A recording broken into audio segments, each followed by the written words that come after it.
and alert. His black nose dug further into the bag, and he chomped on leftover chicken skin.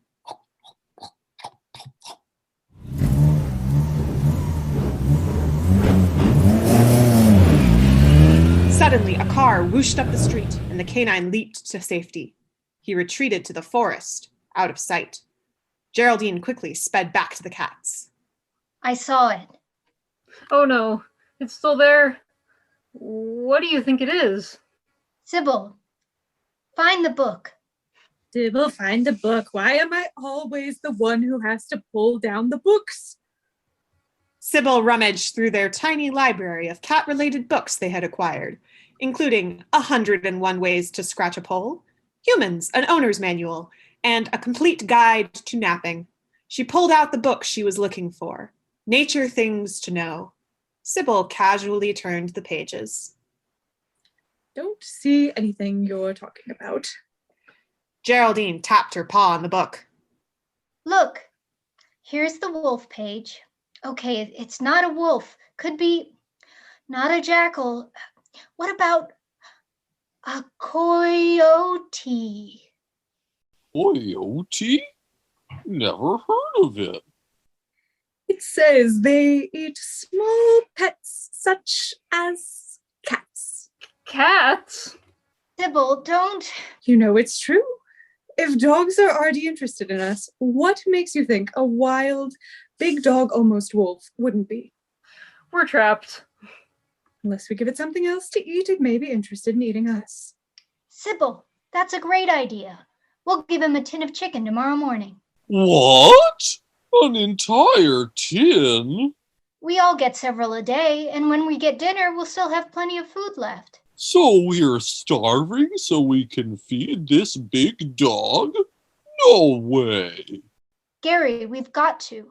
Otherwise, you're next on the menu. I guess you're right. Though I would taste good with a bit of salt and pepper. Ew. The next morning, after arguing who will be eating less chicken, Geraldine pushed a tin with a small amount of chicken towards the forest. A few moments later, the coyote, whom the cats had decided should be named Chris, began to creep towards the tin. He discovered the meat and licked his chops. Yum! This was so much more delicious than the scraps in the bin. Chris sniffed and wondered if they had more. Chris began to pace around the house and see if he could find any more meat. He was still hungry. He quickly turned his head when he saw a human put out a bag of rubbish on the street. All of the cats were watching Chris from inside the house, except for one. The sun was bright that day, and it made the road warm. Gary had decided to take a cat nap under a car. He yawned and stretched his paws, but then noticed something suddenly rumbling. The human had started the engine of the car. Gary rolled over to try to escape, but the car had already started backing up.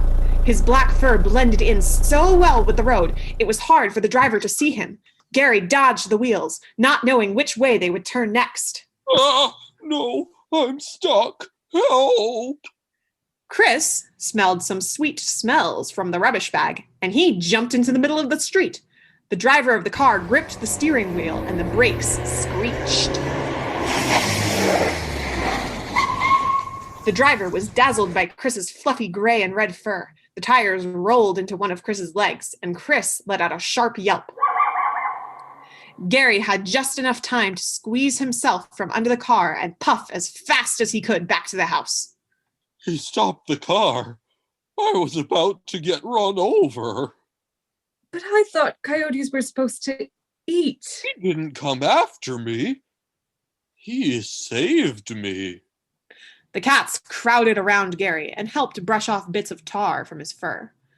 The car was gone now, and Chris limped towards the rubbish bag. Chris smelled those sweet smells and rummaged to find food in the trash. The next morning, the cats discussed what to do next. He must still be hungry. He probably doesn't get very much from those bags of rubbish. Maybe we give him more chicken? Or try the tuna this time? Possibly.